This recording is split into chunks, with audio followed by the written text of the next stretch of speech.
నమస్తే welcome to Andhraprabha నేను తేజస్వి మహిళా ఎంప్లాయీస్ కు పీరియడ్ సమయంలో సెలవులు ఇవ్వాలన్న ప్రతిపాదనను కేంద్ర మంత్రి స్మృతి ఇరానీ వ్యతిరేకించడాన్ని ఎమ్మెల్సీ కవిత తప్పుపట్టారు.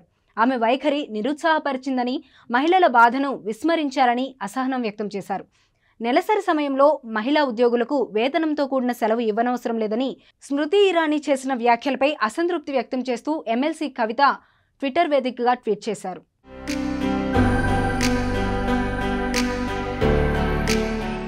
ఋతుక్రమ పోరాటాలను రాజ్యసభలో కేంద్ర మంత్రి కొట్టిపారేయడం విచారకరమన్నారు కవిత. మహిళల బాధలను స్మృతి ఇరానీ విస్మరించడం దారుణంగా ఉందన్నారు. నెలసరి ఎంపిక కాదు, అది సహజమైన జీవన ప్రక్రియ. వేతనంతో కూడిన సెలవును తిరస్కరించడం మహిళలు అనుభవిస్తున్న బాధను విస్మరించినట్లే అన్నారు.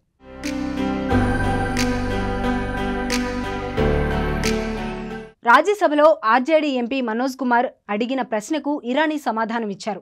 నెలసరి సమయంలో పాటించాల్సిన శుభ్రతపై కేంద్రం ఏదైనా విధానానికి రూపకల్పన చేస్తుందా అని ఎంపీ ప్రశ్నించారు.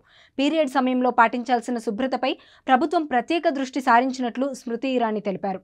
కేంద్ర ఆరోగ్య శాఖ ముసాయిదా తీర్మానాన్ని రూపొందించిందని చెప్పారు.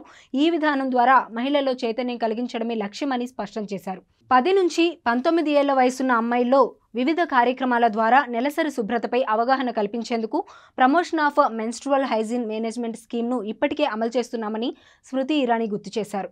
నెలసరి సెలవు అంశంపై ఓ నివేదికను పార్లమెంటుకు సమర్పించారు. దీనిని ఆరోగ్య మంత్రిత్వ శాఖ సమీక్షించాల్సి ఉంది.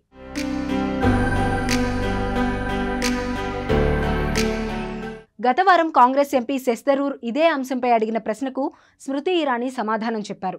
అన్ని సంస్థల్లో వేతనంతో కూడిన పీరియడ్ సెలవును తప్పనిసరి చేయాలనే ప్రతిపాదనలు ప్రస్తుతానికి పరిశీలనలో లేవన్నారు.